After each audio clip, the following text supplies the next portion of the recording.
నాగేంద్రమణి అని చెప్పింది.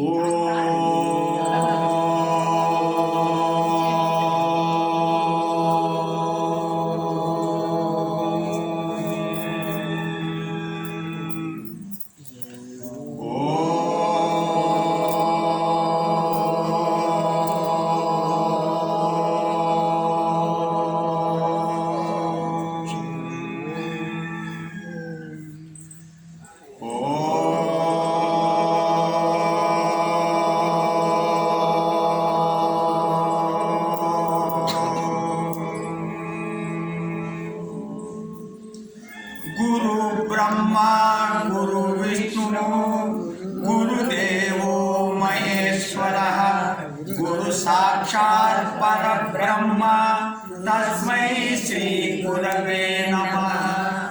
आपदा अपहर्तारं दातारं सर्वसंपदां लोकाभिरामं श्रीरामं भूयो भूयो नमाम्यहम्।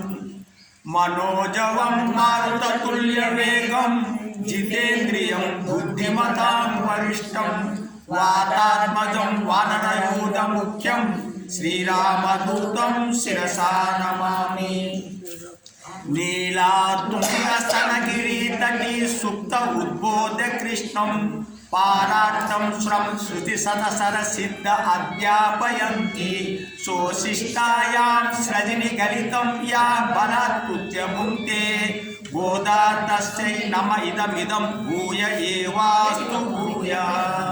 हरि ओम। భగవద్బాంధవుల అందరికీ నమస్కారం। ఈరోజు మనము 20వ పాసురం హరి ఓం ఒక్కసారి అమ్మా హరి ఓం 20వ పాసురం ఏంలే మనకు ఎంత శ్రద్ధ అంటే మీరందరూ అటెన్షన్ ఉంటున్నారు, ఎంత శ్రద్ధగా వింటే మనం చేసిన ఫలితం అంత ఎక్కువ లభిస్తుంది। ఈరోజు చూడండి, మనము ఈ పాసురాలు ఈ 30 దినాలలో ఈ పాసురాలు అన్వయించడము, వీటి గురించి చింతన చేయడము ఉండాలి మనం। అది ఈ నెల, అదే కదా ఈ యొక్క వ్రతం, తిరుప్పాయ వ్రతంలో అంటే నిరంతరం మనము ఈ దీంట్లో మన నిమగ్నమై ఉండాలి। అయితే ఇంట్లో ఏం చెప్తున్నది ఈరోజు అమ్మ, ఈ 30 పాసురానికి ముందు ఒక భాష్యం రాశారు, ఏంటంటే అన్వయించుకోమంటున్నారు।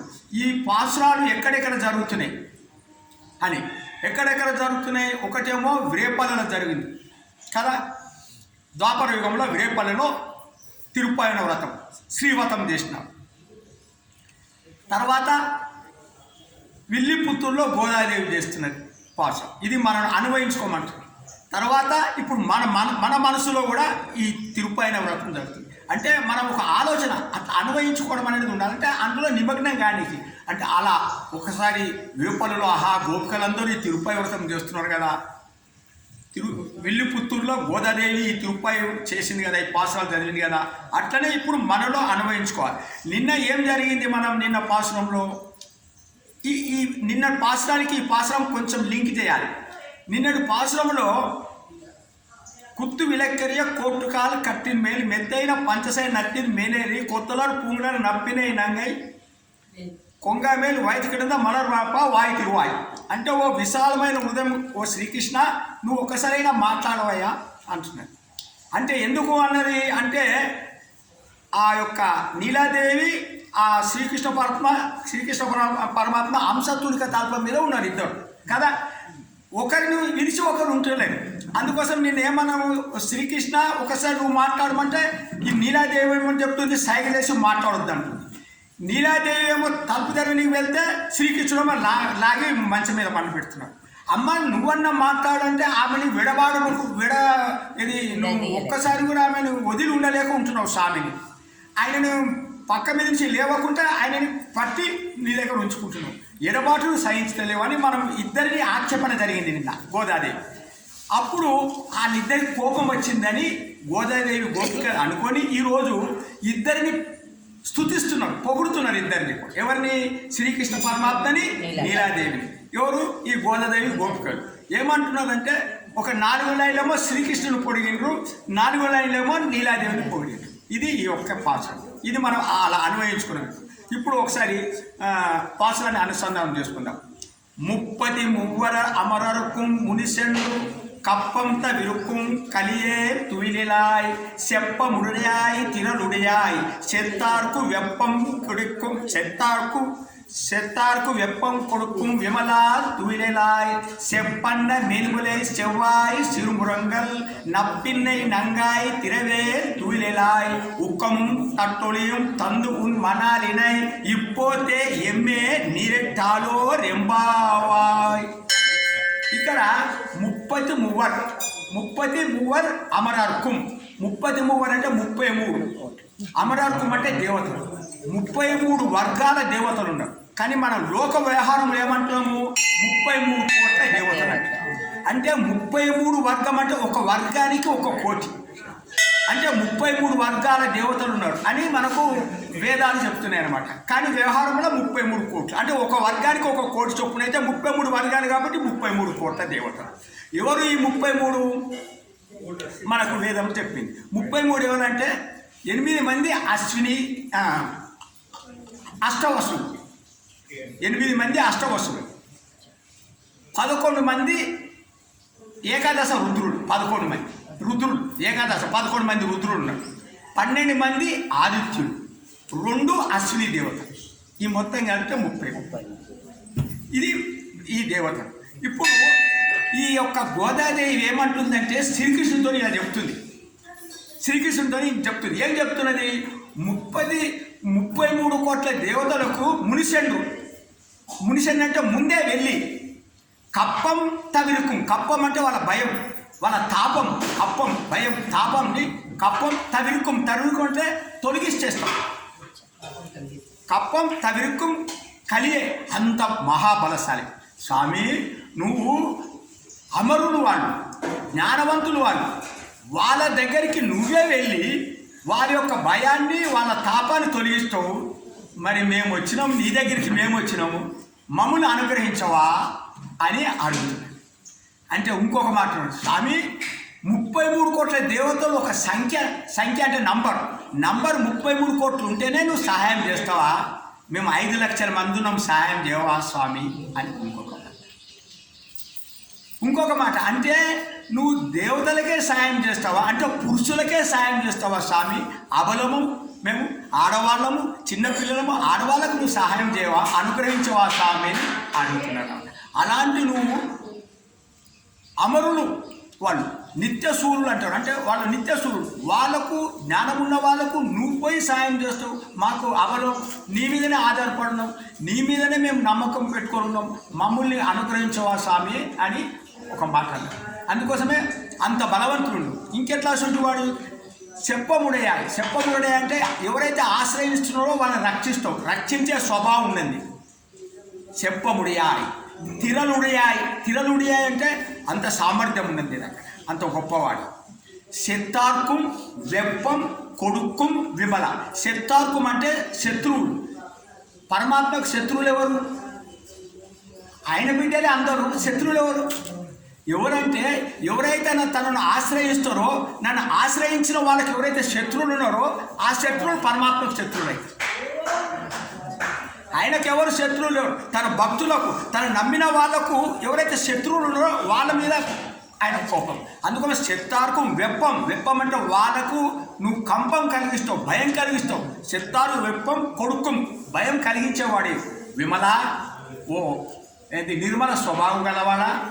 శత్తార్కు వెప్పం కొడుకు విమల తూలేలాయ్ నిద్రలేవయ్యా అన్నారు. అంటే స్వామి పండుకొనే ఉన్నాడు, ఏం శబ్దం లేదు. అప్పుడు ఎవరి దగ్గరికి వెళ్ళాలి? గోపికలు గోదాదేవిగా మనకు అమ్మ జగజ్జనని అమ్మ దగ్గరికి వెళ్ళాలి. మనకి ఎన్ని బాధలు వస్తే ఎవరి దగ్గరికి చెప్పుకుంటాం? అమ్మతోనే చెప్పుకుంటాం. అమ్మ కోసం అమ్మని లేపుతున్నారు. ఇప్పుడు అమ్మని పోగొడుతున్నాడు. ఏమంటున్నారు? చెప్పన్న మెనుములై చెవ్వాయి సిరుమురంగల్. కొంచెం అమ్మని అందాన్ని పోగొడుతున్నారు. చెప్పన్న మెనుములై అంటే ఒక బంగారు కలిసము వంటి వక్షోజాలాలు ఉన్నటువంటి ఓ తల్లి. చెప్పన్న మెనుములై చెవ్వాయి అంటే దొండపండు లాంటి పెదవులు ఉన్నటువంటి ఓ అమ్మ. చెవ్వాయి సిరుమురంగల్ అంటే చందని నడుమున్నటువంటి ఓ అమ్మ. నీ యొక్క అందము చేత పరమాత్మని ఆకర్షించి నీ వశంలో పెట్టుకున్నావు అమ్మ. ఆ స్వామిని మాకు దర్శింపజేయవా అని ఏంది చెప్పన్న మేన్ములే సెవ్వాయి సిరుమురంగల్ నప్పిన్న నంగాయ్. నప్పిన్న నంగాయ్ అంటే ఏమి? నప్పిన్న అంటే నప్పిన్న అనే పేరు ఆమె కదా. నప్పిన్న నంగాయ్, నంగాయ్ అంటే పరిపూర్ణురాల. నప్పిన్న నంగాయ్ తిరవే తూలే, నువ్వు లేవమ్మ. తిరవే అంటే నువ్వు లక్ష్మీదేవితో సమానమైన దానం. నువ్వు పరిపూర్ణురాలవు, సాక్షాత్తు లక్ష్మీదేవితో సమానమైన దానం. అంటే ఇక్కడ లక్ష్మీదేవి అంటే ఏమి? లక్ష్మీదేవి అంటే స్త్రీ. స్త్రీ అంటే ఏంటిది? మనమందరము స్త్రీనే ఆశ్రయించాలి. ఆ స్త్రీ అంటే స్వామిని ఎల్లప్పుడూ నిరంతరము స్వామిని ఆశ్రయించుంటుంది. ఎవరు? అమ్మవారు నిరంతరం ఉంటుంది. అందుకోసమే అమ్మవారు మన మొరలని వింటది. మనం ఏం చెప్తే అది వింటది. విని ఏం చేస్తుంది? అమ్మవారు అయ్యవారికి చెప్తుంది. అంతేకాదు అయ్యవారికి ఎలా చెప్తుందంటే మన యొక్క తప్పులను కాపాడుతుంది. మన తప్పులను కాపాడి మన గుణాలను చెప్తుంది ఆవిడ. మన మంచి గుణాలని అయ్యవారికి వినిపిస్తుంది అనమాట. వినిపించి మనల్ని జీవులని అయ్యవారితో కలపడానికి అమ్మవారు ఎప్పుడు సాయం చేస్తారు. అందుకోసమే పురుషకారిణి అంటారు అనమాట. అంటే అంత సామర్థ్యం అమ్మవారికి. ఎందుకు అంత సామర్థ్యం ఉన్నది అయ్యవారికి? మనల్ని జీవులందరినీ ఎందుకు కలుపుతుంది? ఆమె క్షమాగుణం ఉన్నది, ఆమె దగ్గర వాత్సల్యం ఉన్నది, మార్ధవం ఉన్నది, సహాయం చేసే గుణం ఉన్నది. అలాంటి సమర్థురాలు అమ్మ. అందుకోసమే మనల్ని అంటే జీవులని అయ్యవారికి చేర్చేది అమ్మ. ఎవరు? స్త్రీ. అందుకోసమే లక్ష్మీదేవితో సమానురాలమైన అమ్మ అని అంటూ ఆమె అందరిని ఎందుకు పొడిగిందంటే వక్షజాలాల నుంచి జ్ఞానం వస్తుందంట. జ్ఞానం వస్తుంది. ఎక్కడి నుంచి? వక్షజాలం నుంచి. ఆమె స్థలం నుంచి జ్ఞానం వస్తుంది. ఆమె యొక్క పెదవుల నుంచి ప్రేమ, దొండపండు లాంటి పెదవులు అంటే ఎర్రని పెదవులు, ఎర్రని నోరు అంటే ప్రేమ, భక్తి వస్తుంది. జ్ఞానము వక్షజాలం నుంచి, పెదవుల నుంచి అంటే ప్రేమ, భక్తి. ఆమె సన్నని నడుమంటే వైరాగ్యం. చూసుకోం, వైరాగ్యం. ఈ జ్ఞానము, భక్తి, వైరాగ్యము స్వామికి చాలా ఇష్టం. అంటే మనకు ఇంకొక రకంగా మనం ఏం నేర్చుకోవాలంటుంది? మనల్ని జ్ఞానం ఉండాలి, మనకు భక్తి ఉండాలి, మనకు వైరాగ్యం ఉండాలి. ఈ మూడు ఉంటే మనం స్వామికి దగ్గర అవుతాం. ఆ రకంగా మనకు బోధ చేస్తుంది. అందుకోసమే నప్పినై నంగాయి తిరవే. తిరవే అంటే లక్ష్మీదేవి. లక్ష్మీదేవితోని సమానరాలు అయినట్టు ఓ నీలాదేవి తూలేలాయి, నువ్వు లేవమ్మా అంటున్నాడు. ఇంకా ఏం చెప్తారంటే ఎందుకు మనల్ని చేసి ఏం చేయాలంటే మన ఈ సముద్రం ఉన్నదనుకో, సముద్రంలో నదులు ఉంది. ఇప్పుడు కృష్ణా నది ఉంది. ఆ నది పారి సముద్రంలో కలిసిపోయింది. ఎప్పుడైతే సముద్రం కలిసిపోతే ఏమైపోయింది? కృష్ణ అంటవా ఇప్పుడు సముద్రం అంటవా? దాన్ని సముద్రం అంటే కృష్ణా నది పేరు పోయింది, కృష్ణకున్న రుచి పోయింది. పోయి ఇప్పుడు ఏమైపోయింది? ఆ నది సముద్రంలో కలిసిపోయింది. అంటే సముద్రంలో ఒక రుచి వచ్చేసింది, సముద్రం పేరు వచ్చేసింది. ఆ విధంగా మనం కూడా ఆ పరమాత్మలో మనం పోయి మునిగాలన్నమాట. ఎప్పుడైతే ఇప్పుడు ఒక వ్యక్తి ఉన్నాడు అనుకో, ఆయన పోయి పరమాత్మలో మునిగిపోతే ఆయన పేరు పోతుంది, ఆయన గుణాలు పోతుంది. ఇప్పుడు ఏమైపోయింది? ఆయన పేరు, ఆయన గుణాలు పరమాత్మ అయిపోయింది. అంటే పరమాత్మలో లేకపోయింది. అంటే పరమాత్మలో కలిసిండు, అంటే పరమాత్మలో స్నానం చేసిండు. అది అంటున్నాడు. స్నానం చేయడం అంటే అదొక గుర్తు. ఇప్పుడు ఈమె అప్పుడు అమ్మ అనేది నేను పండుకోలేదే, మీ గురించి ఆలోచిస్తున్నా, అసలు మీకేం కావాలి అని అమ్మ అనేది. అప్పుడు ఏమన్నారు? ఉక్కము. ఇది ఏమంటారు దాని పేరు? ఉక్కమం తట్టోలియం. ఉక్కం అంటే ఏంటిది? ఆలవట్టం. ఆలవట్టం అంటే ఏంటిది? విసనకర్ర. ఉక్కమం అంటే విసనకర్రగా, విసనకర్ర ఆలవట్టం. ఇంకోటి దాని తమిళ విసనకర్ర. తర్వాత తట్టోలియం అంటే ఏంటిది? అద్దం, కంచు అద్దంగా విన్నది. ఇది మంచి బాగుంది. ప్రతిదానికి ఇది అడుగుట్లో దాని మళ్ళీ నాకు ఇంకో అర్థం ఉండదు, అది మనం పట్టుకోవాలి. ఈ రెండే కాకుండా ఇంకేం అడుగుతుందామే? ఈ రెండు తందు అంటే ఇచ్చి, ఈ రెండు ఇచ్చి, తందు ఇచ్చి ఉన్మనాలి నీ భర్తను ఏమంటుంది? ఇప్పోతే ఎమ్మే మాకు మా నీరెట్టాలి, స్నానం చేయి, నీ భర్తను మాకు ఇచ్చి స్నానం చేయాలి. ఇది జర హాస్యాస్పదం కదా. భర్తను స్నానం చేయడం ఏంటిది అంటే దీని అర్థం ఏంటంటే జీవులందరూ చివరికి వెళ్ళి ఎవరిని చేరాలా? పరమాత్మనే చేరాలి. జీవులంతా ఎక్కడ పోవాలా? ఎప్పటికైనా మనమందరము ఈరోజు కాకపోయినా మహానుభావులు మనకు ఆచార్యులు ఏం చెప్తారంటే ఈ జీవుడు ఇప్పుడు మనం భక్తి చేయలేదనుకో, సరే కొందరు భక్తి చేయడం ఉన్నారు పర్వాలేదు, వాళ్ళు ఇంకొక జన్మలెత్తి ఇంకో జన్మలెత్తి అయినా చివరికి పరమాత్మ దగ్గరికి చేరాలి. ప్రతి జీవి చేరాలి. అయితే ఎప్పుడు చేరుతారో తెలియదు. కొందరు ఇప్పుడు చేరవచ్చు, కొందరు 6 నెలల తర్వాత చేరవచ్చు, కొందరు 2-3 జన్మలు ఎత్తి చేరవచ్చు, కొందరు 10 జన్మలు ఎత్తి చేరవచ్చు. కానీ జీవులందరూ పరమాత్మని చేరవలసిన వాడు. అంటే పరమాత్మని చేరవడం అంటే ఏంటి? స్నానం చేయవలసిన వాడు అని ఒక అర్థం. ఇప్పుడు ఇది అందుకోసమే స్నానం చేయటది. స్నానం చేయటం అంటే ఏంటి? పరమాత్మని చేరుట, పరమాత్మలో కలిసిపోవుట, పరమాత్మని కలిసి ఉండుట, ఇది స్నానం అన్నమాట. మనం స్నానం అంటే ఫిజికల్ స్నానం కాదు, మన గుణాలు మన ఫేవర్ అంతా మర్చిపోయి ఆ పరమాత్మలో చేరిపోవడం. ఇప్పుడు ఈ విసనకర్ర ఎందుకు? విసనకర్ర స్వామికి చెమట వచ్చింది అనుకో, చెమట వచ్చినప్పుడు ఏం చేస్తాం? ఈ విసనకర్రతో తీసుకుంటాం, చెమట పోతుంది. ఇప్పుడు మన ఆత్మకు క్లేశములు ఉన్నాయి. ఏంటిది? అహంకారము, మమకారం. శరీరానికి చెమట వస్తే విసనకర్రతో ఊపుకుంటూ పోయింది. ఇప్పుడు లోపల ఆత్మకు క్లేశం వచ్చింది. ఈ క్లేశములు అంటే బాధ. ఏం బాధ? మమకారము, అహంకారం అనే బాధ ఈ ఆత్మకునే. దానివల్ల ఆత్మకు చెమట వచ్చింది. ఈ ఆత్మకునే చెమట ఎట్లా పోవాలా? నమః అనే మంత్రంతో పోతాడు. నమః అంటే నేను, నాది కాదు, అంతా నీవే, అంతే నీవే స్వామి, అంతే నీవే స్వామి, అంతే నీవే స్వామి అంటే మన ఆత్మకున్న క్లేశములు అహంకారము, మమకారం ఉన్నది. అహంకారం అంటే తెలుసు కదా, నేనే అనేది అహంకారం. మమకారం అంటే నాది, ఇది నా ఇల్లు, ఇది నా బంగారం, ఇది నా పుస్తకం, ఇది నాది. నేనంటే నేను గొప్పవాడిని, నేను ఎట్లా మాట్లాడుతున్నాను, నా లెక్క ఎవరు మాట్లాడరు, నా లెక్క ఎవరు చేయరు, అహంకారం. ఈ రెండు పోవాలంటే నమః, స్వామి నేను కాదు, నాది కాదు, అంతా నీవే. తత్వయం అర్థం ఎందుకు పనిచేస్తుంది? మన ముఖం చూడు, ఇది ఒక రకంగా. ఇంకోటి అర్థం ఎందుకు పనిచేస్తుంది? మన స్వరూపం చూసుకోవాలి. అర్థమేమో మన ముఖం చూనికి బాగానే ఉంది, దిద్దుకున్నాం. మరి మన స్వరూపం తెలుసుకోవాలిగా. నీ స్వరూపం ఏంటిదంటే అది ఎట్లా తెలుసుకోవాలా? అది ఓంకారం వల్ల తెలుస్తుంది. ప్రణవం, ఇప్పుడు మనం రోజు ప్రణవం చేస్తున్నాం. ఓంకారంలో ఎన్ని అక్షరాలు ఉన్నాయి? ఓంకారంలో 3 అక్షరాలు ఉన్నాయి. ఆ, ఊ, మా. ఆ అంటే పరమాత్మ, మా అంటే జీవుడు. ఈ జీవుడు ఈ జీవుడు నేను పరమాత్మకే చెందిన వాడిని అని తెలియజేస్తుంది. ఏది? ఓంకారం. మన ఓంకారం ఉచ్చరం చేయడం వల్ల ఏమి? ఓంకారం అంటే ఏమొస్తుంది? ఓం అనడం వల్ల నేను పరమాత్మకు చెందినవాడిని,